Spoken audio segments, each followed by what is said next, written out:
অখিল গগৈয়ে কন্দুৱালে হিমন্ত বিশ্ব শৰ্মাক। হিমন্ত বিশ্ব শৰ্মাৰ 2 বছৰীয়া কণমানিক নেৰিলে অখিল গগৈয়ে। নাই, এই কথা আজিৰ নহয়। প্ৰসংগক্ৰমেহে এই কথা আহিছে পুনৰ চৰ্চালৈ। সদনৰ মজিয়াত হিমন্ত বিশ্ব শৰ্মাই নিজৰ বক্তব্যৰ মাজতে আৱেগিক হৈ ক'লে আজি এই কথা। সদনত চলি আছিল তেতিয়া হিমন্ত বিশ্ব শৰ্মা আৰু অখিল গগৈৰ বাকযুদ্ধ। আৰু হঠাৎ হিমন্ত বিশ্ব শৰ্মাই ক'লে অখিল গগৈক যে পুৰণি ঘাবোৰ আজিও শুকোৱা নাই। জন্মৰ বাচ্চাটোক গাড়ীখনৰ কথা কৈছে। মই আজিও মনত বহুত দুখ পাই থাকোঁ। ছোৱালীজনীক দেখিলে I cried how many nights. সদনত আৱেগিক হিমন্ত বিশ্ব শৰ্মা। হিমন্ত বিশ্ব শৰ্মাৰ কন্যা 2 বছৰীয়া হৈ থাকোঁতে এখন গাড়ীক কেন্দ্ৰ কৰি অখিল গগৈয়ে কৰা মন্তব্যৰ কথা আজি পুনৰ উনুকিয়ালে হিমন্ত বিশ্বই। মুখ্যমন্ত্ৰীয়ে ক'লে কিদৰে অখিল গগৈৰ সৈতে সম্পৰ্ক থকা বাবে আজিও তেওঁৰ ঘৰত হয় অশান্তি। এজনী মানুহক কিমান কৰে।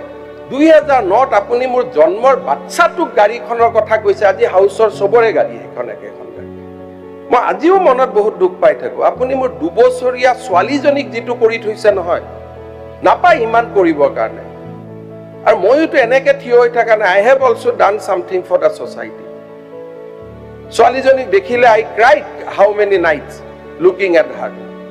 সৰু ছোৱালী এজনীক আপুনি, তাইৰ বয়স তেতিয়া 2 বছৰ 3 বছৰ হৈছিল।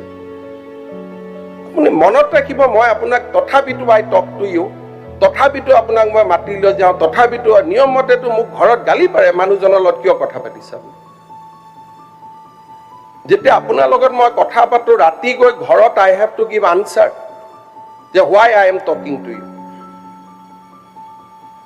আজি কাৰ গাড়ী নাই? যিখন গাড়ীৰ কাৰণে আপুনি মোক ছোৱালীজনীক ধৰিছিলে, আজি জয়ন্ত বৰুৱাৰ পৰা সৰু সাংবাদিক এজনলৈকে, সৰু বিধায়কে, কোনে সেইখন গাড়ীত নুঘূৰে মোক কওক। আজি আপোনাৰ গাড়ীখনৰ কোৱালিটি লওক আৰু সেই সময়ত মই চলোৱা গাড়ীখন মিলাই চাওক।